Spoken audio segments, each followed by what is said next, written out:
Here we attack sir.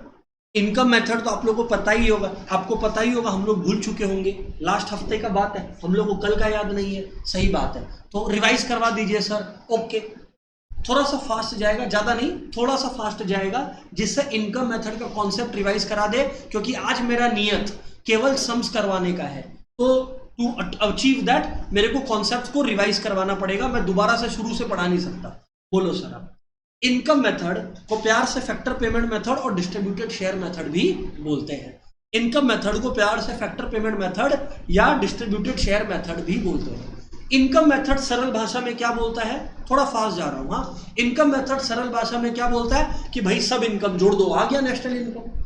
Income method सरल भाषा में क्या बोलता है, भैया सारे इनकम जोड़ दो, आ गया नेशनल इनकम, खुश हो जाओ। अपने बोलते हैं ना ना रुक जा, ऐसे ही सारा इनकम नहीं जोड़ेंगे, लॉजिकली जोड़ेंगे। और लॉजिकली जोड़ने के लिए क्या करना होगा, आपको इनकम को कितने पार्ट्स में बांटना पड़ेगा, 4 पार्ट्स में बांटना पड़ेगा इनकम को। वो 4 पार्ट्स कौन से हैं सर, याद दिलाओगे? Compensation of employees, mixed income of self employed, compensation of employees, mixed income of self employed, तीसरा क्या था? बिल्कुल, रेस्ट इन पीस। क्या? Rest in peace. Rent, royalty, interest, profit, rent, royalty, interest, profit, rent, royalty, interest, profit. अरे sir ये तो आप बहुत सारा बोल दिए। मैं बोला नहीं। Mixed income of self employed, compensation of employees, rent, royalty, interest एक होता है और प्रॉफिट एक होता है। इन 4 कैटेगरीज में अपने इनकम को बांटते हैं, इन 4 कैटेगरीज में अपने इनकम को बांटते हैं, और उसके बाद अपने जो है नेशनल इनकम तक पहुंचते हैं। इन 4 कैटेगरीज में अपने इनकम को बांटते हैं। ये हो गया एक और मसला, अब सर आगे बताना, ये हो गया एक और मसला, अब सर आगे बताना। एक और मसला ये है कि ये चारों को आपने ऐड किया, तो क्या आप सीधा नेशनल इनकम पे पहुंच जाओगे क्या आप इन चारों को ऐड करके क्या सीधा नेशनल इनकम पे पहुंच जाओगे क्या? नहीं। आपका नेचुरल लैंडिंग साइट मैंने आप लोगों को बताया था, ये देखो इधर पे नेचुरल लैंडिंग साइट जो है वो आपका होता है एनडीपी एट एफसी। क्या आएगा? एनडीपी एट एफसी आएगा। इसमें फिर आप जो है एनडीपी एट एफसी में एनएफआईए जोड़ते हो तो आप एनएनपी एट एफसी तक पहुंच पाते हो। फिर से बोल रहा हूं, एनडीपी एट एफसी में आप एनएफआईए को जोड़ोगे तो आप कहां पहुंच पाओगे? एनएनपी एट एफसी तक। इसमें एक चीज और था जो मेरे को ध्यान आ रहा है, वो मैं आपको बता दूं कि हर चीज का एक कैटेगराइजेशन है। कंपेंसेशन ऑफ एम्प्लॉइज के अंदर 2 चीजें इंक्लूड होती है, एक वेजेस एंड सैलरीज, वो चाहे आपको कैश में मिले चाहे काइंड में मिले। काइंड का मतलब है यार आपको एक फॉरेन ट्रिप मिल गया तो वो काइंड हो गया, या कैश में मिले वो कंपेंसेशन ऑफ एम्प्लॉइज के अंदर इंक्लूड होगा। और साथ ही साथ क्या इंक्लूड होगा? एम्प्लॉयर, क्या बोला मैं? Employer contribution to social security scheme. Employees आएगा क्या? नहीं। अरे एम्प्लॉइज का तो एक को अपना पैसा खुद को देना हो गया वो तो यार। Mixed income of self employed का क्या कॉन्सेप्ट था सर? वेरी गुड आशु, पहली बार हमको ऐसा बोलने का मौका मिला, यानी कि दूसरी बार। तो इसका मतलब मैं ये कह रहा हूं कि इसमें क्या होता है कि यार एक बंदे का अगर मल्टीपल सोर्सेज ऑफ इनकम है कि नहीं। अब अगर एक जन का यार मान लो, जैसे डॉक्टर का मैंने एग्जांपल दिया था, एक रूम रेंट पे दे रखा है, एक रूम में ऑपरेशन मार रहा है, तो अलग अलग चीजें कर रहा है और अलग अलग इनकम है, तो अपने क्लासिफाई करने की जगह पे उसको मिक्स्ड इनकम सेल्फ एम्प्लॉयड में डाल देते हैं। और तीसरा क्या हो गया? Operating surplus. ऑपरेटिंग सरप्लस में मैंने आपको बोला था rest in peace, rent, royalty, interest, profit, rent, royalty, interest, profit. ठीक है यार सर, बिल्कुल ठीक है। और आप यहां से कहां पहुंचते हो? एनडीपी एट एफसी पे। आप इससे किधर पहुंचोगे? एनडीपी एट एफसी तक। क्या सीधा नेशनल इनकम आ जाएगा चारों को जोड़ के? एनडीपी एट एफसी तक। फिर से क्वेश्चन पूछ रहा हूं, क्या सीधा नेशनल इनकम आ जाएगा क्या? नेशनल इनकम तो आएगा क्योंकि एनडीपी एट एफसी भी एक नेशनल इनकम है, बट एनएनपी एट एफसी तक पहुंचने के लिए आपको एनएफआईए ऐड करना पड़ेगा। ठीक है ना? बहुत ही फैंटास्टिक।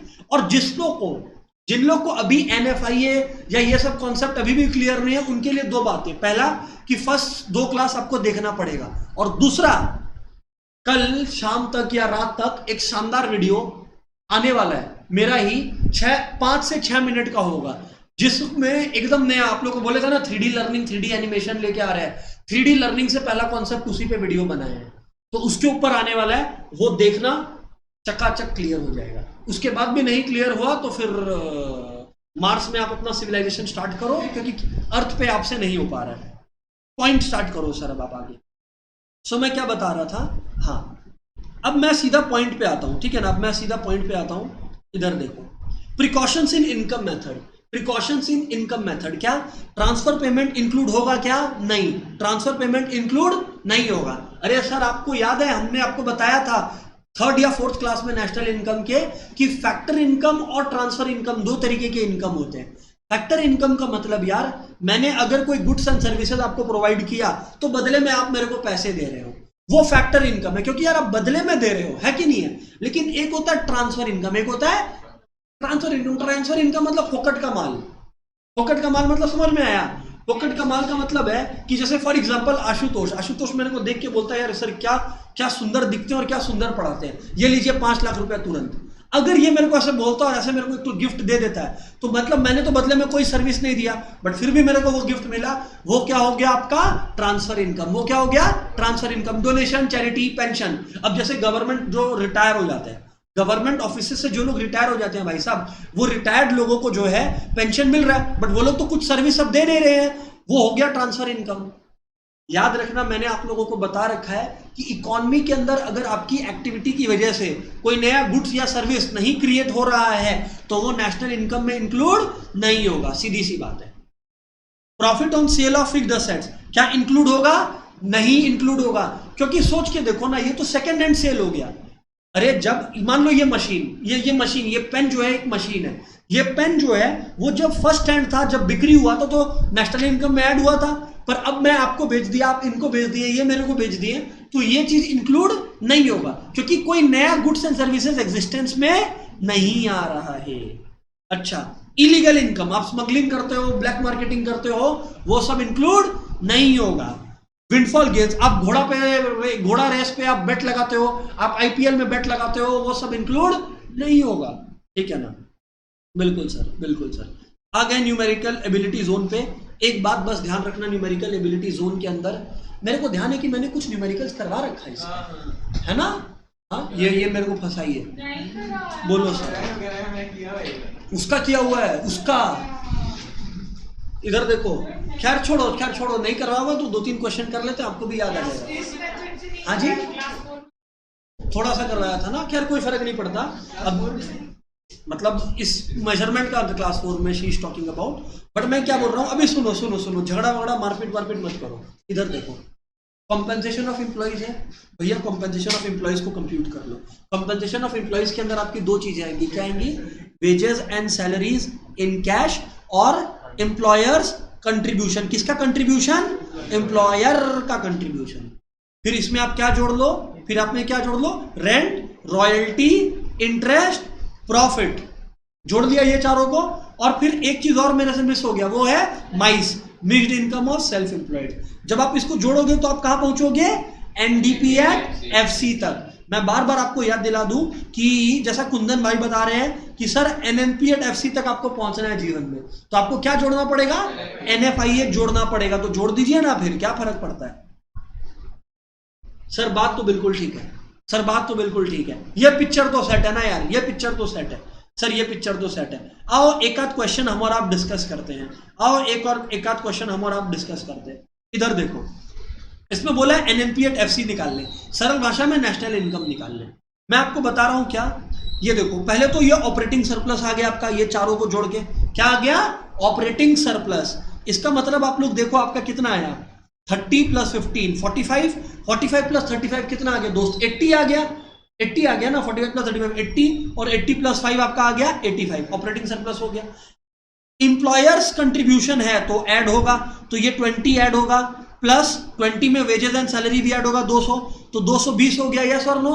तो यानी कि 220 मेरा क्या हो गया, यानी कि आप लोग ध्यान से देखो, मेरा 220 रुपया क्या हो गया, 220 रुपीज मेरा हो गया कॉम्पेंसेशन ऑफ एम्प्लॉइज। क्या हो गया, कॉम्पेंसेशन ऑफ एम्प्लॉइज। उसके बाद आपका क्या बचा है, mixed income of self employed 25 बचा है, वो जोड़ दो। और तो कुछ बचा नहीं है, तो वो आपका आ गया एनडीपी एट एफसी। यानी कि ये तीनों को जोड़िए, देखिए आप लोग, हमने जोड़ दिया इन तीनों को, तो जोड़ जाड़ के आपका आ गया एनडीपी एट एफसी। लेकिन हमको पहुंचना कहां पे है, एनएनपी एट एफसी। उसके लिए क्या करेंगे, प्लस एनएफआईए। थैंक यू तरुण। तो एनएफआईए को जोड़ेंगे। अभी ध्यान से देखने का, जीवन का दूसरा नाम धोखा है। Net factor income from abroad. अब फ्रॉम अब्रॉड है तो तुमको देख के लगेगा पैसा आया, लेकिन क्या लिखा हुआ बाजू में, नेगेटिव। लेकिन रियल लाइफ में पैसा गया, तो यानी कि क्या हो गया, -5। हाँ तुम जोड़ रहा है, हाँ तुम एनएफआईए को जोड़ रहा है, लेकिन नेगेटिव आइटम को जोड़ रहा है, तो plus of minus is minus, plus of minus is minus. हाँ तुम जोड़ रहा है, लेकिन एक नेगेटिव आइटम को जोड़ रहा है।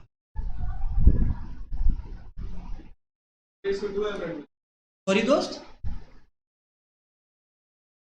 बिल्कुल net factor income to abroad बोलेंगे। फैंटास्टिक, सही है सर। चलो नेक्स्ट क्वेश्चन। सो दोस्तों ये ट्रिक बड़ा सिंपल है, आप लोगों को सभी को क्लियर हो गया होगा। अभी देखो यहां पे बोला है जीएनपी एट एमपी निकालने। क्या बोला है, जीएनपी एट एमपी निकालने, जीएनपी एट एमपी निकालने। क्या बोला है, जीएनपी एट एमपी निकालने। हमने क्या ट्रिक सीखा है इनकम मेथड के अंदर, एक बार फिर से बोलूंगा आप लोग सभी को जरा सुनना फिर से आप लोग। ट्रिक यही है कि इनकम मेथड के अंदर हम लोग सारा इनकम को जोड़ते हैं, जो हम लोगों ने लास्ट डे चर्चा भी की थी। कौन सी 4 इनकम है दोस्तों, कंपेंसेशन ऑफ एम्प्लॉइज, क्या compensation of employees, rent, royalty, interest, profit जिसको प्यार से बोलते हैं ऑपरेटिंग सरप्लस, और साथ में mixed income of self employed. Compensation of employees के अंदर कितनी चीजें आती है, 2, wages and salaries in cash and kind, और साथ ही साथ आपका एम्प्लॉयर, किसका, एम्प्लॉयर का contribution to social security scheme. ये जब आप जोड़िएगा तो आप कहां पहुंचिएगा, एनडीपी एट एफसी पे, एनडीपी एट एफसी पे, एनडीपी एट एफसी पे। ये ध्यान रखिएगा, डिस्कशन यही चल रहा है तब से। आइए नेक्स्ट क्वेश्चन देखते हैं हमारा, है ना। निकालना क्या है यहाँ पे, जीएनपी एट एमपी। मैंने बोला रिलैक्स, पहले अपना ट्रेडिशनल रूल्स को स्ट्राइक करो। ट्रेडिशनल रूल्स क्या है, वेजेस एंड सैलरीज दिया हुआ है, हाँ ऐड करेगा 700, रेंट ऐड करेगा 800 हो गया, मिक्स्ड इनकम ऐड करेगा 1200 हो गया, कितना हो गया 1200, प्रॉफिट्स ऐड करेगा कितना हो गया 600, employ contribution to social security scheme, हाँ ऐड करेगा, वो बोल रहा है हाँ ऐड करेगा, एम्प्लॉई है, ऐड बुलाती है मगर जानेगा नहीं यहाँ पे, क्योंकि एम्प्लॉयर नहीं है, एम्प्लॉई है। अरे खुद को पैसा दे रहा है, ऐसे तो हम खुद के नाम पे 5000 करोड़ लिख दे तो थोड़ी ना अंबानी को पीट कर देंगे, ऐसा नहीं होगा। तो यानी कि ये 4 चीजें ऐड कर दिए, और इंटरेस्ट, हाँ ये भी इंक्लूड होगा, तो यानी कि ये 800 हो गया, 1200, 1600 और कितना हो गया 40, यानी कि कितना हो गया 1640। यार लेकिन तुम कहां पे है, एनडीपी एट एफसी पे है, तुम कहां पे है, रिलैक्स, ये क्या है एनडीपी एट एफसी है। अरे मरे हुए को कितना मारोगे, नेट में फिर तुम डेप्रिसिएशन क्यों माइनस कर रहे हो, तुम्हें निकालना है जीएनपी एट एमपी, तो ग्रॉस तो डालना पड़ेगा ना भैया, डेप्रिसिएशन तो ऐड करना पड़ेगा ना भैया, तो यानी कि प्लस डेप्रिसिएशन, क्या करना पड़ेगा प्लस डेप्रिसिएशन, और फिर क्या था मैं भूल गया हूं, जीएनपी एट एमपी था ना, तो डीपी है तो एनएफआईए जोड़ना पड़ेगा, विच इज -10, विच इज, लिख देता हूं एनएफआईए, और क्या है आपका ये एमपी पे, और मेरा कितना पे आया एफसी पे, मतलब नेट इनडायरेक्ट टैक्सेस भी मेरे को ऐड करना पड़ेगा। अभी नेट इनडायरेक्ट टैक्सेस को था याचे, हमको तो दिखे नहीं रहा, आपको दिख रहा है किसी को, सिर्फ सब्सिडीज ही है, कुछ उपाय नहीं है। तो मतलब नेट इनडायरेक्ट टैक्सेस यहां पर क्या हो गया, पॉजिटिव की नेगेटिव दोस्त, नेगेटिव, समझो क्यों। नेट इनडायरेक्ट टैक्सेस क्या होता है, सरकार हमसे जो टैक्स ले रही है माइनस सरकार हमें जो सब्सिडी दे रही है। क्या यहां पर कोई इनडायरेक्ट टैक्स तुमको दिया हुआ है, नहीं। क्या तुमको सब्सिडी दिया हुआ है, हाँ, मतलब सरकार हमसे कुछ ले दे रही है, बल्कि सरकार हमें दे रही है, तो यानी कि नेट इनडायरेक्ट टैक्सेस क्या हो गया, नेगेटिव हो गया ना। इनडायरेक्ट टैक्सेस कितना है 0, और सब्सिडीज कितना है 100, तो 0 - 100 कितना हो गया -100, 0 - 100 कितना हो गया -100। ओह, ये लॉजिक है, जी हाँ बिल्कुल समझ आ गया, बस ये चीज कर दो, हो गया आपका सम खत्म। ये देखो यहाँ पे वही हुआ, compensation of employee, mixed income of self employed, rent, interest, royalty, profit, NDP at FC आ गया। अब आपको पहुंचना था जीएनपी एट एमपी पे, तो डीपी से एनपी पहुंचने के लिए एनएफआईए को ऐड किया, नेट से ग्रॉस पहुंचने के लिए डेप्रिसिएशन को ऐड किया, और फैक्ट्री कॉस्ट से मार्केट प्राइस तक पहुंचने के लिए नेट इनडायरेक्ट टैक्सेस को ऐड किया, नेट इनडायरेक्ट टैक्सेस को पर नेट इनडायरेक्ट टैक्सेस नेगेटिव था, क्योंकि इनडायरेक्ट टैक्सेस तो कुछ था ही नहीं, तो 0 माइनस 100 इज माइनस 100, तो plus of minus 100 is minus 100। अरे plus of minus 100 is minus 100, इस वजह से ये फिगर है। क्रिस्टल क्लियर है क्या दोस्तों? ऑनलाइन वाले दोस्तों रिदम बन गया क्या? 2 क्वेश्चन मैंने डिस्कस किया रिदम बनाने के लिए। ऑनलाइन वाले दोस्तों रिदम बन गया हो तो तीसरा क्वेश्चन दूं फटाफट। ऑलराइट प्राची, इश्ना फैंटास्टिक, दृष्टि, कनिष्क भाई, Vaishnavi madam okay fantastic, Pranay चलो सही है सही है। अब आप लोग जो कह रहे हो कि यार रिदम बन गया तो चलो क्वेश्चन करो यार, फिर आओ ये वाला क्वेश्चन करके दिखाओ फटाफट जी, करो फाइंड आउट नेशनल इनकम।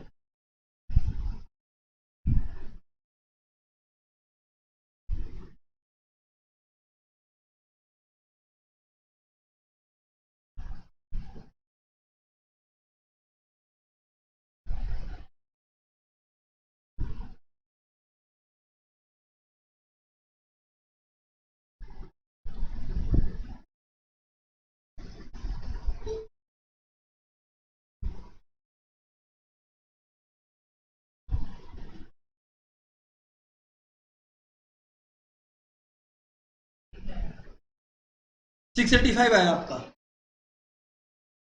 नहीं नहीं सब कर लो, फिर एक काम करेंगे आंसर लास्ट में एवरेज करके लिख देंगे कुछ, है ना? कर लो ना सब, बातचीत कर लो आपस में। Find out national income, let's see क्या है।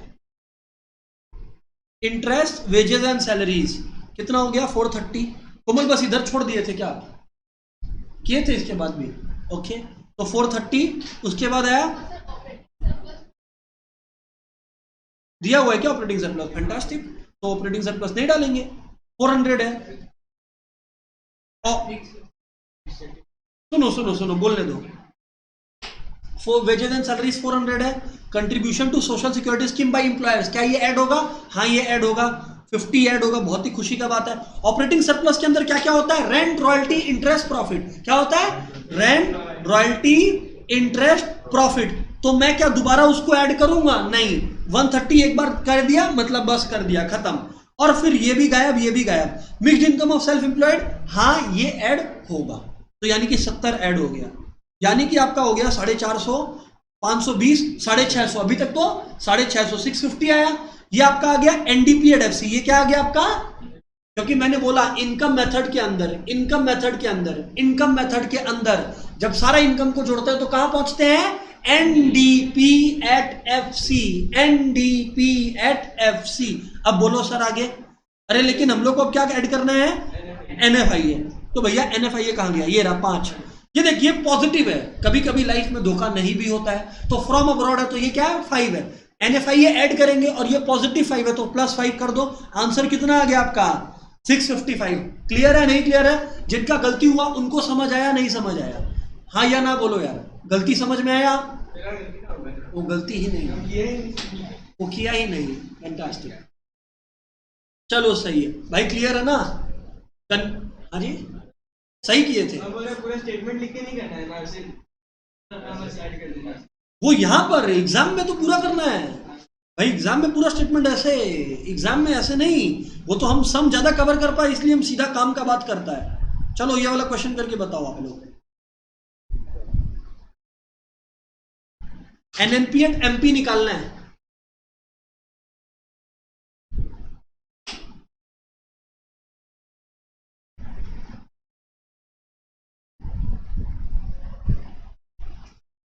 कम ऑन एवरीवन, और ऑनलाइन वालों आपका आंसर पहले आना चाहिए इस बार।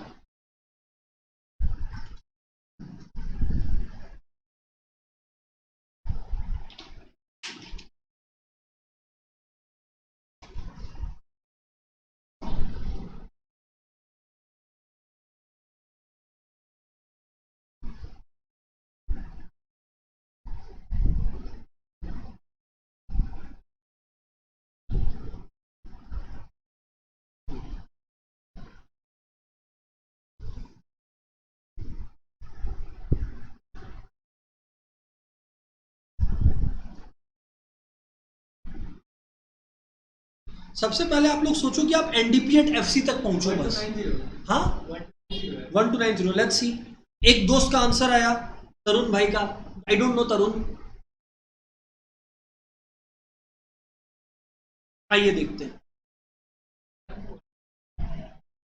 कितना आया, 4270। Okay let's see.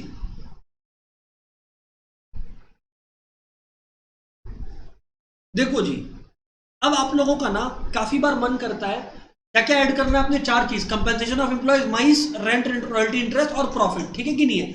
यहां पे कंपेंसेशन ऑफ एम्प्लॉइज दिया हुआ है, कंपेंसेशन ऑफ एम्प्लॉइज दिया हुआ है, इसका मतलब इसके अंदर क्या क्या इंक्लूडेड है, इसका मतलब इसमें ऑलरेडी सब कुछ इंक्लूडेड है। क्या अलग से एम्प्लॉयर कंट्रीब्यूशन ऐड करना पड़ेगा? नहीं। कम से कम 2 से 3 लोगों ने क्लास में ऐड किया, किसने किसने किया बोलो? हाँ, एक वो 2 दिखा, तुम किया ही नहीं है ना, वो तो ठीक है, तुम रिलैक्स्ड रहता है। कॉम्पेंसेशन ऑफ एम्प्लॉइज कितना है? कॉम्पेंसेशन ऑफ एम्प्लॉइज 2000 है। समझ में आया ना क्यों नहीं ऐड होगा? भैया कॉम्पेंसेशन ऑफ एम्प्लॉइज का 2 पार्ट्स होता है, एक होता है wages and salaries in cash and kind, और एक होता है employers contribution to social security scheme. पर भाई अगर तेरे को कंपेंसेशन ऑफ एम्प्लॉइज ही दिया हुआ है तो उसमें तो ऑलरेडी वेजेस और सैलरीज और एम्प्लॉयर्स कंट्रीब्यूशन इंक्लूडेड है, तो तुम दोबारा ऐड करेगा क्यों? ऐड दोबारा नहीं करेगा सर, लॉजिकल है बात आपका। नेक्स्ट मिक्स्ड इनकम, हाँ जी ये इंक्लूड होगा, तो 2000 1000 3000 हो गया आपका। रेंट, रॉयल्टी, इंटरेस्ट, यानी कि ये 40 हो गया यहाँ पे, और कहाँ है कुछ तो था, ये 40 हो गया यहाँ पे, ये प्रॉफिट हो गया 400, 50 यहाँ पर और 400 यहाँ पर, ये सब इंक्लूड हो जाएगा, कोई टेंशन नहीं है आप लोग को। और रेंट यहाँ पर है वो भी इंक्लूड हो जाएगा।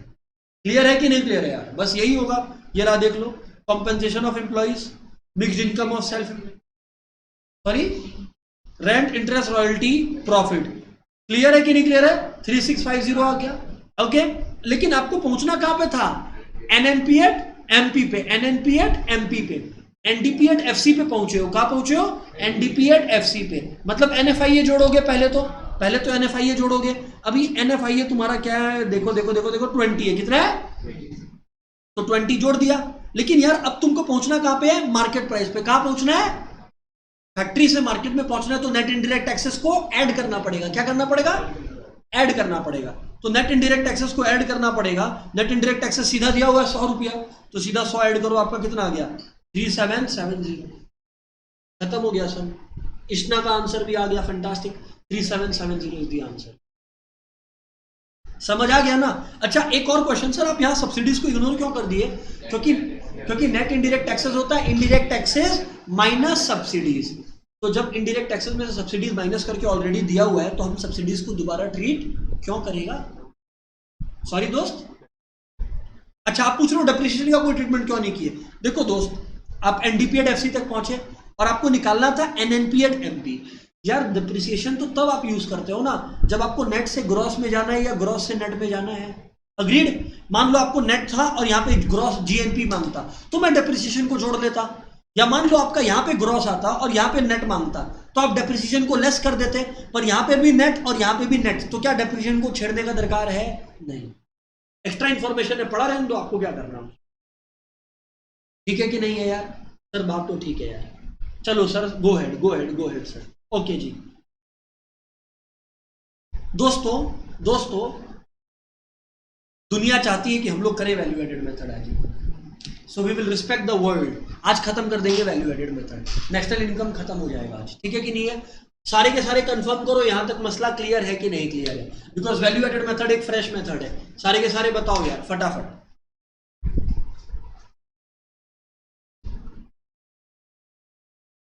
कोई क्वेश्चन है पूछ लीजिए। किसी का इसलिए क्वेश्चन है कि वो पहले का क्लासेस नहीं किया, तो वो मत पूछिएगा, क्योंकि वो फिर आपको पहले का क्लास देखना पड़ेगा।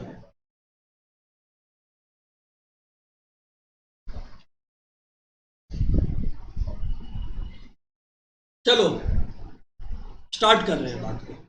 अब हम लोग बात करते हैं, ध्यान से सुनना, वैल्यू एडेड मेथड का। क्या चीज का? वैल्यू एडेड मेथड का। यार वैल्यू एडेड मेथड बड़ा इंटरेस्टिंग मेथड है। ये क्या बोलता है? अच्छा इसमें भी एक इंटरेस्टिंग चीज है, आप सारा वैल्यू एडेड को ऐड कर दीजिए, आप जीडीपी एट एमपी पे पहुंच जाएंगे। एक्सपेंडिचर मेथड में याद है जब आप सारे एक्सपेंसेस को ऐड करते थे तो भी आप जीडीपी एट एमपी पे पहुंचते थे। वैल्यू एडेड मेथड के अंदर भी जब आप सारा वैल्यू एडेड को ऐड कीजिएगा तो भी आप कहां पहुंचिएगा? जीडीपी एट एमपी पे। वैल्यू एडेड मेथड में भी आप क्या कीजिएगा? जब सारा वैल्यू एडेड को ऐड कीजिएगा तो आप कहां पहुंचिएगा? जीडीपी एट एमपी पर। सर लेकिन एक सवाल है सर, क्या सर वैल्यू एडेड कंप्यूट कैसे होता है भाई? बहुत सिंपल है, output value minus input value, खत्म हो गया सब। क्या होता है वैल्यू एडेड, कैसे कंप्यूट होता है? Output value minus input value, खत्म हो गया सब। है सर ये क्या बोल रहे हैं आप? मैं बोला अभी समझ आएगा, रुक जाओ इधर। सर आउटपुट वैल्यू कैसे कंप्यूट होगा? अब हम लोग ये सोच रहे हैं यार कोई भी आउटपुट का वैल्यू कैसे कंप्यूट होता है? जब तुम सेल्स और चेंज इन स्टॉक को जोड़ता है, जब तुम सेल्स और चेंज इन स्टॉक को जोड़ता है। क्योंकि समझो ना, एक ऑर्गेनाइजेशन का आउटपुट क्या होगा? जो वो सेल किया या उसका जो स्टॉक में बदलाव आया। स्टॉक में बदलाव मतलब समझ में आया? Closing stock minus opening stock. आओ देखो इधर पे, समझना आप लोग, ये रहा देखो, sale of all the sector, sale of all the sectors. All the sectors मतलब क्या हो गया? समझ में आ गया ना? Household sector, firm, government, rest of the world, सारे सेक्टर्स को आप ऐड करो। सारे सेक्टर का क्या ऐड करो? एक्सपोर्ट या सेल्स। सारे सेक्टर का आप क्या ऐड करो? एक्सपोर्ट और सेल्स। मैं फिर से बोल रहा हूं, वैल्यू एडेड मेथड के अंदर पहले आप वैल्यू ऑफ आउटपुट निकालते हो। क्या निकालते हो? Value of output. Value of output, उसमें आप माइनस करते हो value of input. Value of input, जैसे आउटपुट में सेल्स होता है, इनपुट में परचेजेस होगा। इनपुट में क्या होगा? परचेजेस। मैं आपको एक सिंपल सा एग्जांपल देता हूं। मान लो मेरी ब्रेड की कंपनी है, एकदम सिंपल एग्जांपल देता हूं। मान लो आप लोग, मेरी एक ब्रेड की कंपनी है, मैं ब्रेड बना के बेच रहा हूं 100 रुपीज का एक पैकेट, ठीक है। पर वो ब्रेड के लिए मेरे को आटा, दाल, कुछ भी जो है चाहिए। सर दाल कौन डालता है ब्रेड में? अरे नहीं डालता है, छोड़ दे, आटा डालता है, जाम थोड़ी लेगा मेरा। आटा मैदा ले ले, ठीक है कि नहीं है? अब आटा और मैदा तुम 30 रुपया का उसमें डाला, कितने का डाला? 30 रुपया का। तो यार एक बात कोई मेरे को बताएगा कि तुम वैल्यू कितना ऐड किया? 70 रुपया ऐड किया। कितना का? 70 का। वैल्यू कितना ऐड किया? नहीं समझा। 30 का तो प्रोडक्ट ही परचेज किया था, 30 का तो प्रोडक्ट ही परचेज किया था, और बेचा कितने में? 100 में। तो यानी कि तुम ऐड कितना किया? 70 रुपीज। इसी को बोलते हैं वैल्यू एडेड, इसी को बोलते हैं वैल्यू एडेड। हर सेक्टर का वैल्यू एडेड को जोड़ लो। क्या? तो हर सेक्टर का वैल्यू एडेड को जोड़ लो। अब जब तुम हर सेक्टर का वैल्यू एडेड को जोड़ लेगा तो ओवरऑल इकोनॉमी में जो वैल्यू ऐड हुआ है वही तो नेशनल इनकम है। What is income? Addition of value. What is income? Addition of value. Income तो वही है, वैल्यू ऐड कितना किया यार? अरे यार ये फोन है, ये फोन 10,000 का है, 50,000 का है, वॉट एवर इज द दाम। पर जब हम तुमको इसको 5 रुपया एक्स्ट्रा में भी बेचता है तो आई हैव एडेड 5 रुपया टू द इकोनॉमी, तो वो है value added. Value of added में आउटपुट माइनस इनपुट करना पड़ेगा। अब सवाल स्टूडेंट का आता है कि सर ये इनपुट को इंटरमीडिएट कंजम्पशन भी बोलते हैं, इनपुट को इंटरमीडिएट कंजम्पशन भी बोलते हैं, ये माइनस क्यों करना पड़ेगा? मैं बोला देखो अच्छा सवाल है, अब समझना क्या होगा, वरना क्या होगा समझना। मान लो इधर पे एक फार्मर है, इधर पे एक फार्मर है, और इधर पे एक मैन्युफैक्चरर है ना। फार्मर जो वीट बना रहा है और मैन्युफैक्चरर जो ब्रेड बना रहा है। अब आप ये सोचने का कोशिश करो कि फार्मर जो है वो 30 रुपीज का ब्रेड बनाया, मैन्युफैक्चरर जो है फार्मर 30 रुपीज का वीट बनाया और मैन्युफैक्चरर जो है वो 100 रुपीज का ब्रेड बनाया। अब आप लोग बोलते हो कि आप लोग इंटरमीडिएट कंजम्पशन को माइनस नहीं करोगे, तो नेशनल इनकम आप लोग डायरेक्टली ऐड करने का कोशिश करोगे, तो क्या होगा? 30 + 100 नेशनल इनकम कितना आएगा आपका? 130। बट इसमें एक प्रॉब्लम है, problem of double counting. Problem of double counting क्या है इसके अंदर? प्रॉब्लम ऑफ डबल काउंटिंग क्या है इसके अंदर? अरे जरा सोच के देखो यार, इस 100 के अंदर भी तो वो 30 रुपया इंक्लूडेड है, ये तो डबल काउंटिंग है ना। सही कैलकुलेशन क्या होता? फार्मर ने कितने का वैल्यू ऐड किया? पूरे 30 का। फार्मर ने कितने का वैल्यू ऐड किया? पूरे 30 का। और इसने कितने का वैल्यू ऐड किया? 70 का। तो ये ट्रू नेशनल इनकम हुआ, हाँ या ना यार? हाँ या ना? एग्जैक्टली। अब डबल काउंटिंग हुआ क्या? नहीं। हर इंडिविजुअल ने जितना कंट्रीब्यूट किया इकोनॉमी में, बस उसका आउटपुट का वैल्यू हम लोग कर रहे हैं, इसीलिए बोलते हैं वैल्यू एडेड को ऐड करो। क्या करो? क्योंकि वो 30 रुपया तो कोई और ऐड कर लिया ना, कोई तो 30 रुपया ऐड किया ही होगा इकोनॉमी के अंदर। मेरा एडिशन कितना है? 70, तो हम कितना ऐड करेगा? वरना problem of double counting, problem of, क्योंकि तुम मान ले 100 में से 30 माइनस नहीं किया, तुम हीरो बन के 100 + 30 कर दिया, तो 100 के अंदर भी 30 इंक्लूडेड है, और 30 तो 30 इंक्लूडेड है ही। समझ में आया कि नहीं समझ में आया? वो मसला पड़ जाएगा, वो मसला पड़ जाएगा। क्लियर है ना? जी सर बिल्कुल क्लियर है। अरे ऑनलाइन वाले बोलो क्या हो गया? क्लियर है ना? फटाफट यार। हाँ जी, क्लियर है, चलो सर। तो इसका मतलब सरल भाषा में हमने क्या बताया आपको कि हम लोग को वैल्यू एडेड निकालना है। वैल्यू एडेड मेथड में क्या निकालना है? Value added. वैल्यू एडेड कैसे निकलता है? आपका आउटपुट वैल्यू माइनस आपका इनपुट वैल्यू। सर आप एक बात बोल देते सब क्लियर हो जाता, मैंने बोला क्या? अरे जीएसटी, जीएसटी में भी तो यही करते हैं, आउटपुट माइनस इनपुट। ओ हाँ, लेकिन ठीक है, छोड़ दो, अभी उतना डीप नहीं जाएंगे वरना तुम लोग बाहर नहीं आने सकेगा। पॉइंट पे आओ। तो यानी कि क्या हो गया value added? Output value minus input value. Output value मतलब तुम माल कितने में बेच रहा है, इनपुट वैल्यू मतलब तुम कितने में ले रहा है, तो जो डिफरेंस है वही तो तुम्हारा वैल्यू एडेड है।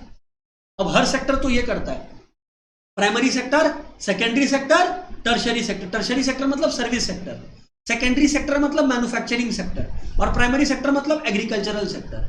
अरे एग्रीकल्चरल सेक्टर माल बेच रहा है तो उसका भी आउटपुट वैल्यू है, इनपुट वैल्यू है, दोनों को डिफरेंस। तुम देखना हम हर जगह पे क्लासिफिकेशन किया। एक्सपेंडिचर मेथड में याद कर, हम इकोनॉमी को 4 पार्ट्स में बांटा था, house hold sector, firm, government, rest of the world. याद आ रहा है? फिर जब इनकम मेथड किया तो हम लोग इनकम को 4 पार्ट्स में बांटा, compensation of employees, mixed income of self employed, rent, royalty, interest और लास्टली प्रॉफिट। तो यहां पर भी क्लासिफिकेशन किया ना, किन सेक्टर्स में? 3 सेक्टर में। किसमें? 3 सेक्टर में, primary sector, secondary sector, tertiary sector. और हर सेक्टर का अपने को क्या निकालना है? Value added. हर सेक्टर का अपने को क्या निकालना है? Value added. सर शुरू से अगर बात करें आपसे, एकदम सिंपल में बात करें तो आपको इकोनॉमी को कितने सेक्टर्स में बांटना है? 3 सेक्टर में। प्राइमरी सेक्टर जिसको बोलते हैं हम लोग एग्रीकल्चरल सेक्टर, जिसको हम लोग बोलते हैं सेकेंडरी सेक्टर जो कि हो गया मैन्युफैक्चरिंग इंडस्ट्रीज, और टर्शरी सेक्टर का मतलब सर्विस इंडस्ट्री। अब आपको क्या करना है? तीनों सेक्टर का वैल्यू एडेड निकालना है, तीनों सेक्टर का वैल्यू एडेड। वैल्यू एडेड अब कैसे निकलता है? अब उस सेक्टर का आउटपुट वैल्यू माइनस उसी सेक्टर का इनपुट वैल्यू, उसी सेक्टर का आउटपुट वैल्यू माइनस उसी सेक्टर का इनपुट वैल्यू। ऐसे आपको तीनों सेक्टर का वैल्यू एडेड मिल जाएगा। हाँ या ना बोलो? तीनों सेक्टर का वैल्यू एडेड मिल जाएगा। इसी का टोटल को अपने बोलते हैं जीडीपी एट एमपी। इसी का टोटल को अपने बोलते हैं जीडीपी एट एमपी। अब अगर आपको वैल्यू ऑफ आउटपुट निकालना है, अब अगर आपको वैल्यू ऑफ आउटपुट निकालना है तो भाई साहब वैल्यू ऑफ आउटपुट निकलता कैसे है? वैल्यू ऑफ आउटपुट निकालने का तरीका है, सेल्स में चेंज इन स्टॉक को ऐड कर दो, सेल्स में चेंज इन स्टॉक को ऐड कर दो तो आउटपुट वैल्यू आ जाएगा। उसमें से इनपुट वैल्यू मतलब परचेज वैल्यू लेस कर दो, खत्म हो गया।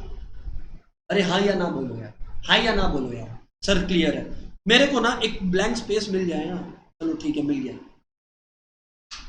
मैं आप लोगों को पूरा का पूरा पिक्चर ऑर्डर में दिखा देता हूं, इसके बाद नहीं समझ में आया तो तुरंत भाग जाइएगा क्लास से। सुनिए क्या, नंबर 1, क्योंकि इससे ज्यादा, अरे भाई बोलते बोलते पैनक्रियास दुखने लग गया मेरा, अब इससे ज्यादा और नहीं समझा पाएंगे। सुनो अभी क्या है। नंबर 1, वैल्यू एडेड मेथड के अंदर, बहुत धीरे बोलूंगा, वैल्यू एडेड मेथड के अंदर हम लोग इकोनॉमी को 3 सेक्टर्स में बांटते हैं, primary sector, secondary sector, tertiary sector. Primary sector दोस्त मैन्युफैक्चरिंग, एक्चुअली एग्रीकल्चर है, सेकेंडरी सेक्टर दोस्त मैन्युफैक्चरिंग है, और टर्शरी सेक्टर दोस्त सर्विस सेक्टर है। Full stop. हर सेक्टर का क्या निकालने का? Value added. वैल्यू एडेड हर सेक्टर का कैसे निकलेगा? Value of output minus value of input. Value of output कैसे निकलेगा? Sales plus change in stock. और जब सारा वैल्यू एडेड को जोड़ लेंगे तो दुनिया में ऐसा क्या नया कर लेंगे? अपने पहुंच जाएंगे जीडीपी एट एमपी तक। ये पूरा पिक्चर है वैल्यू एडेड मेथड का। अरे हाँ ना बोलना होगा ना यार, हाँ ना बोलना पड़ेगा ना सभी को, तब थोड़ा सा और बात करेंगे आप लोग से। फटाफट यार हाँ ना बोलना होगा यार, और डेप्थ में जाना है तो बोलो, लेकिन मेरे को लगता है इतना इनफ है। दृष्टि बोल रही है हाँ, इतना फैंटास्टिक, ओके। गणेश भाई को भी क्लियर है, वैष्णवी को भी क्लियर है, प्राची जी को भी क्लियर है, फैंटास्टिक फैंटास्टिक, सही है जी। स्टार्ट करते हैं। हाँ क्या कुंदन, कोई सवाल है क्या? किसका? किसका? प्राची? अच्छा ठीक है। क्या नहीं समझ आया भाई? अच्छा चलो ठीक है, मारपीट बाद में, भाई बहन का मारपीट हो गया दोस्तों क्लास में। अभी सुनो इधर, अभी सुनो इधर पे, तो मैं आप लोगों को क्या बता रहा था, अभी मैं क्या बता रहा था आप लोग को कि अब वैल्यू ऑफ आउटपुट में आप लोग सेल्स कैलकुलेट करते हो। क्या कैलकुलेट करते हो? सेल्स। तो सर ये सेल्स कैसे आता है जिंदगी के अंदर? मैं बोला आओ बताते हैं। सेल्स यार बहुत तरीके का होता है। एक होता है घर के अंदर बिक्री किया, यानी कि डोमेस्टिक सेल्स। एक होता है विदेश में बेचा, जिसको प्यार से बोलते हैं एक्सपोर्ट। एक होता है माल गवर्नमेंट को बेच दिया, तो सेल्स टू गवर्नमेंट। ये तीनों सेल्स है। मतलब सेल्स किसी भी तरीके का हो, तुमको ऐड करना पड़ेगा। आओ थोड़ा सा हौले हौले शुरू करते हैं बात को। चलो सर शुरू करो। इसमें भी कुछ प्रिकॉशंस है, वो मैं आपको बता देता हूं। अच्छा, वैल्यू एडेड मेथड को आउटपुट मेथड भी बोलते हैं। वैल्यू एडेड मेथड को आउटपुट मेथड भी बोलते हैं। क्या बोलते हैं? आउटपुट मेथड भी। चलो सर अब आप स्टार्ट करो। भाई क्या सेल और purchase of second hand goods को इंक्लूड करेंगे कहीं पर भी? कहीं इंक्लूड नहीं करेंगे, क्योंकि कुछ नया नहीं है ना। लेकिन एक बात याद रखना, ये मैंने पहले भी बताया था और अभी भी बता रहा हूं। मान लो शेयर्स है, शेयर्स आपने बेच के कुछ पैसा कमाया, क्या वो इंक्लूड होगा? नहीं, क्योंकि शेयर्स बाजार में कोई नया प्रोडक्ट नहीं है। लेकिन मान लो आपको शेयर बेचने में मैंने मदद किया, जिसके लिए मैंने आपसे कमीशन लिया, जिससे मैंने आपसे कमीशन या ब्रोकरेज कुछ चार्ज किया। मेरा सर्विस, ये कमीशन और ब्रोकरेज जिसके लिए मैंने चार्ज किया, वो तो नया ही है, वो इंक्लूड होगा वो। लेकिन sale of second hand goods include. एक एग्जांपल लो, इसको शेयर्स के लिए सोच लो, इसको ऐसे सोच लो। OLX एक एग्जांपल। OLX में हम लोग सेकेंड हैंड माल बेचते हैं। अब अगर OLX में हम लोग सेकेंड हैंड प्रोडक्ट बेचते हैं, मान लो कि एक लेट्स से फर्नीचर, कोई पीस ऑफ फर्नीचर है मेरे पास जो मैंने OLX के थ्रू बेचा, वो तो सेकेंड हैंड सेल है। वो ना तो एक्सपेंडिचर मेथड में इंक्लूड होगा, ना तो इनकम मेथड में, ना तो वैल्यू एडेड मेथड में। लेकिन ये OLX का सर्विस तो नया ही है, जिसके लिए वो मेरे से मान लो 5% कमीशन चार्ज किया, तो वो 5% कमीशन एक्सपेंडिचर मेथड में भी इंक्लूड होगा, क्योंकि वो मेरा एक्सपेंडिचर है। सोच के देख, क्योंकि वो मेरा एक्सपेंडिचर है। इनकम मेथड में भी इंक्लूड होगा, क्योंकि वो OLX का इनकम है।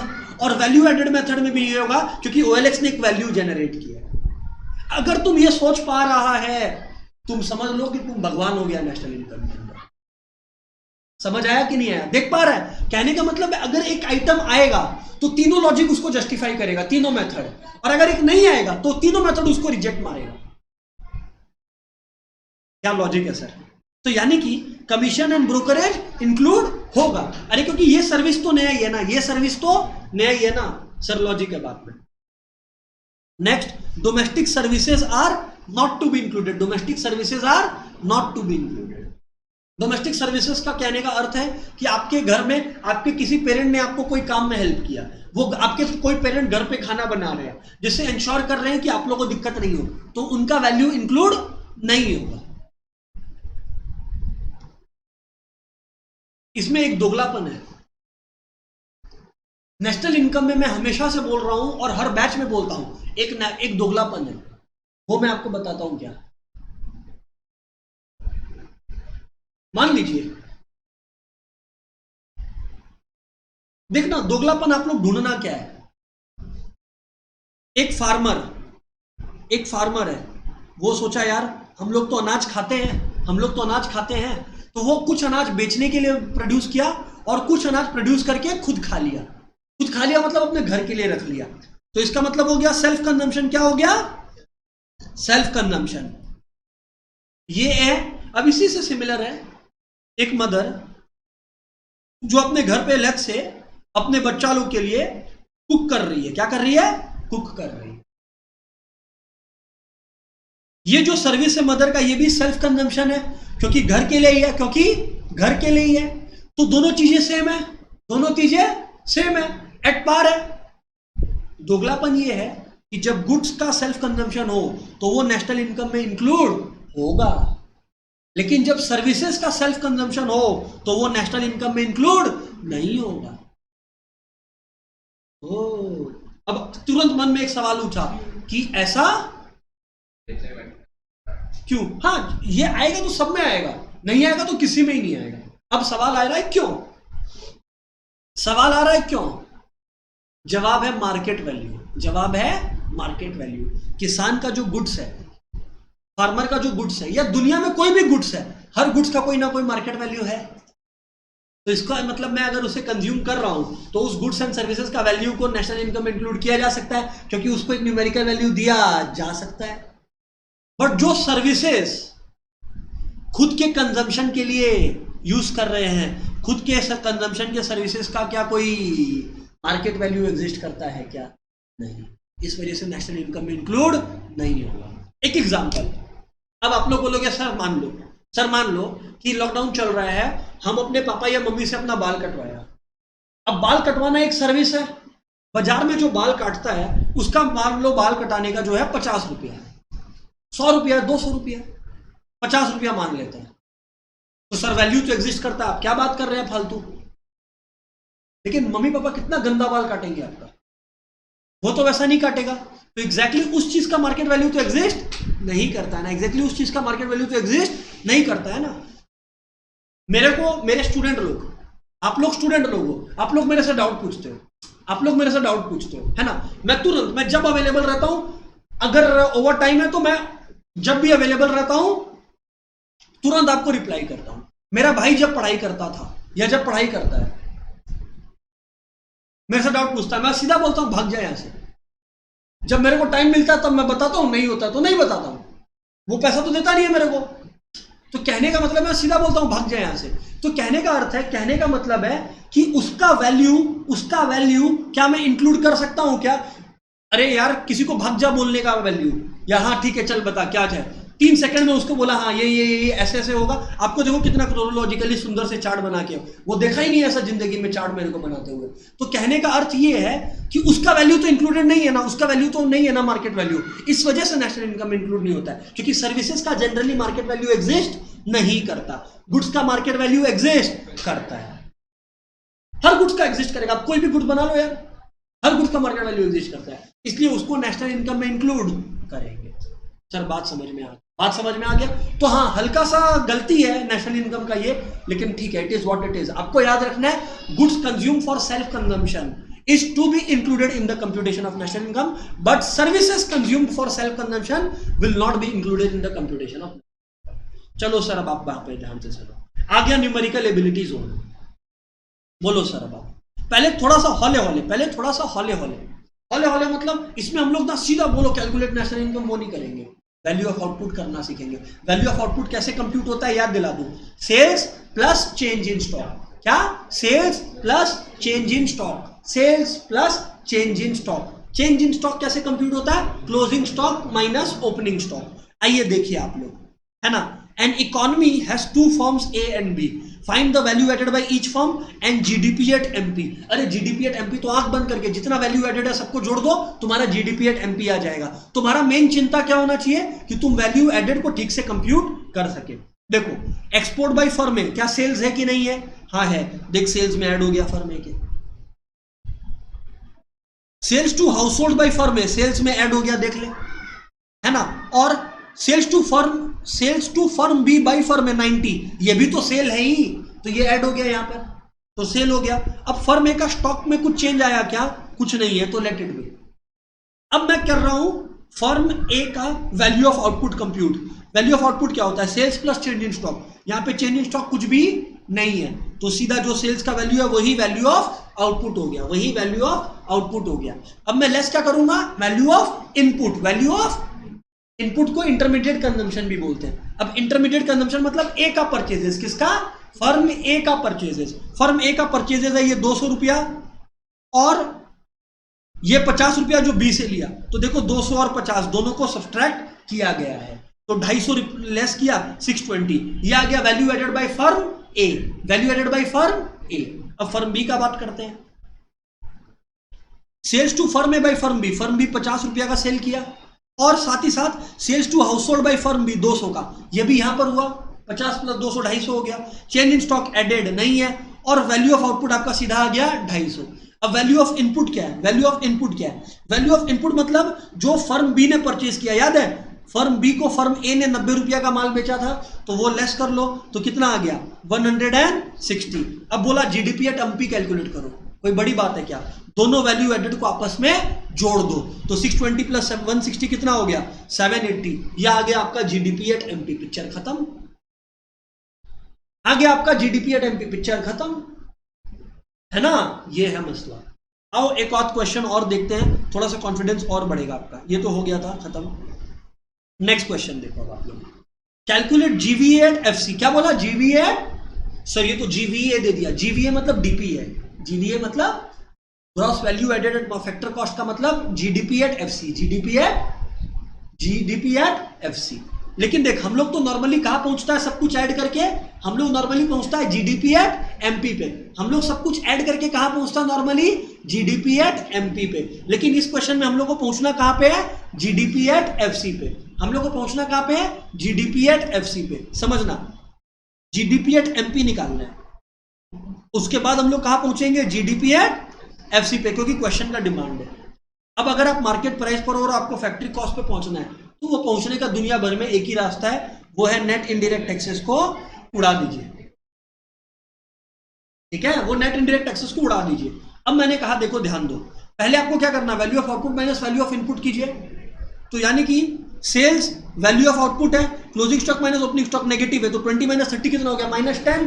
तो यानी कि 340 हो गया वैल्यू ऑफ आउटपुट। और वैल्यू ऑफ इनपुट कितना है? ये purchases 170। Sir purchase of machinery आपने नहीं लिखा। नहीं, मशीनरी तो लंबे समय तक यूज होगा। अरे चिप्स के साथ मशीन थोड़ी बेच रहे हो भाई, मशीन से तो बना रहे हो चिप्स को, तो इंक्लूड करने का जरूरत नहीं है। तो यानी कि वैल्यू ऑफ आउटपुट से आप क्या माइनस करोगे? वैल्यू ऑफ इनपुट को। तो आपका जीवी एट एमपी आ गया, जिसको जीडीपी एट एमपी बोलेंगे, और फिर उसमें नेट इनडायरेक्ट टैक्सेस को ऐड कर लीजिए, तो आपका जीडीपी एट एफसी आ जाएगा। एक्चुअली नेट इनडायरेक्ट टैक्सेस को ऐड क्यों किए हैं? बिकॉज सब्सिडी है। क्या है? सर आप तो बोले थे लेस करना होता है। अरे हाँ भाई, लेस ही करना होता है। ये देख, लेस ही करना होता है, बट नेट इनडायरेक्ट टैक्सेस क्या है? नेगेटिव है ना। तो यानी कि अगर आया आपका, ये कितना है आपका? 340 और ये 170, यानी कि ये आपका आया 170। अरे तो भाई 170 में से अगर हम नेट इनडायरेक्ट टैक्सेस को माइनस करेगा, समझना, अगर 170 में से हम नेट इनडायरेक्ट टैक्सेस को माइनस करेगा, तो इनडायरेक्ट टैक्सेस तो 40 है, मतलब नेगेटिव है, क्योंकि सब्सिडी है। तो -40 माइनस 40 क्या हो जाएगा? +40, 210। तो 210 आ गया। हाँ जी, नहीं होगा। मशीनरी इंटरमीडिएट कंजम्पशन क्यों नहीं है? कशिश इज आस्किंग। कशिश, आपको जवाब मैं दे देता हूं, इधर देखो। कशिश ने पूछा कि आपने इंटरमीडिएट प्रोडक्ट में ये यूज कर लिया, मशीन को नहीं ऐड किया, ऐसा काहे को? कशिश आप जरा सोचिए, मशीन को बता रहा हूं। अरे डियर कशिश, 150 में कोई 170 का चीज, मतलब 170 में कोई 150 का चीज क्या ही इंक्लूडेड होगा? खैर जो भी, अभी मैं पॉइंट पर आता हूं, समझना बात को। जब आप प्रोड्यूस कर रहे हो, आप पूरा का पूरा मशीन को तो नहीं डाल दे रहे हो आउटपुट में, वो तो बेवकूफी हो जाएगा। आप सोचो हर साल, समझ रहे हो? मान लो कशिश का बात हम लोग मान लिए, एक बार के लिए उस दुनिया में चलते हैं जहां पे कशिश प्रेसिडेंट है, कशिश जो बोलेगी वो होगा। अब प्रॉब्लम समझना उस दुनिया के साथ, मशीनरी तो कशिश 5 साल तक है मेरे पास। आप बोल रहे हो परचेज ऑफ मशीनरी को इंटरमीडिएट की तरह ट्रीट करो, मतलब मैं 5 साल उसको लेस कर रहा हूं। लॉजिक क्लियर है कि नहीं क्लियर है? अरे उसको तो डेप्रिसिएशन के रूप में दिखाओ ना बाबा, इतना ही दया आ रहा है तो डेप्रिसिएशन के रूप में दिखाओ। आया कि नहीं आया? तो डेप्रिसिएशन का क्या काम है? आप बोल रहे हो डेप्रिसिएशन बेकार है, फिर समझ गए कि नहीं समझ गए? ये लॉजिक है। आइए इधर देखिएगा। हाँ जी सर, ये थोड़ा सा एक बड़ा क्वेश्चन करने का इच्छा है। आओ देखो, वैल्यू ऑफ आउटपुट दिख रहा है आप लोग को? तीनों देखो, तीनों सेक्टर का वैल्यू ऑफ आउटपुट है, तीनों को जोड़ दो, कितना आ गया? 3800 आ गया। वैल्यू ऑफ इनपुट तीनों सेक्टर का जोड़ लो तो आपका कितना आ जाएगा? 1600। दोनों को सब्सट्रैक्ट कर दो तो कितना आ गया? 2200, जो कि आपका हो गया जीडीपी एट एमपी, जो कि हो गया आपका जीडीपी एट, क्योंकि हमने पढ़ा था कि जब सारा वैल्यू एडेड को ऐड कर लेते हो तो क्या आ जाता है? सीधा जीडीपी एट एमपी, खत्म। फिर बोला एनएनपी एट एफसी निकाल। अब जीडीपी एट एमपी से अगर एनएनपी एट एफसी तक आपको पहुंचना है तो जीडीपी में पहले डेप्रिसिएशन लेस करना होगा। अब आपकी डेप्रिसिएशन की वैल्यू क्या है? यहां पर देखो 40 है। कितना है? कंजम्पशन ऑफ फिक्स कैपिटल को डेप्रिसिएशन बोलते हैं, कंजम्पशन ऑफ फिक्स कैपिटल को। तो इसमें से 40 लेस कीजिए, नेट हो गया। फिर नेशनल प्रोडक्ट को ऐड कीजिए, तो एनएफआईए कितना है? 10, इसको ऐड कीजिए। और आपको कहां है? एफसी में पहुंचना, और आप कहां पे हो? मार्केट प्राइस पे। तो नेट इनडायरेक्ट टैक्सेस को लेस कीजिए। इनडायरेक्ट टैक्सेस है 40 और सब्सिडीज है 30, तो 40 माइनस 30 कितना हो गया? 10। तो 10 को आप लेस कीजिए, क्योंकि नेट इनडायरेक्ट टैक्स समझ में आया ना? 40 माइनस 30 10, तो यानी कि ये 10 को लेस किया, तो आपका 2200 माइनस जो भी आपका, जो भी what ever is coming is your respective answer, 60 होगा जो भी है, ये आपका लॉजिक है। क्लियर है कि नहीं क्लियर? क्योंकि 40 लेस हुआ ना दोस्त, तो 60 हो जाएगा। क्लियर है कि नहीं क्लियर है? फैंटास्टिक। तो दोस्तों नाउ ऐसा नहीं है कि मैं और आने वाले दिनों में जो है वो मैं प्रैक्टिस नहीं करवाने वाला हूं, but now the dies on your side. कहने का अर्थ है आप लोग अब प्रैक्टिस कीजिए, आप लोग अब मेहनत कीजिए। कुछ समय बाद, कुछ समय मतलब it can be 4 weeks, 5 weeks, 6 weeks, 1 month, 2 month, I don't know, वापस मैं आऊंगा और सम्स का क्लास करवाऊंगा। बट तब तक आप लोग को मेरे स्टडी मटेरियल से दबा के सम्स करना है। 40 से 50 सम्स है उसके अंदर, प्रैक्टिस करो, फिर बोर्ड्स का चिंता तो नहीं रहेगा। कोई वीडियो नहीं देखा होगा तो यार रिक्वेस्ट है कि वीडियो तो देखना पड़ेगा, वो बचना नहीं है। अब आप लोग को रिलीफ मिल जाएगा कि अब नया चैप्टर खुलेगा। नेशनल इनकम यार आप समझ रहे हो, हम लोग शायद 8वां क्लास आज की है। 8 क्लास का एक टॉपिक है, मार्क्स दिलाता है 20, 18 से 20 आउट ऑफ 100, ठीक है ना? तो ये भी ध्यान रखना, आप लोग उतना प्रैक्टिस करना पड़ेगा। दैट्स इट दोस्त, गुड बाय एवरीवन।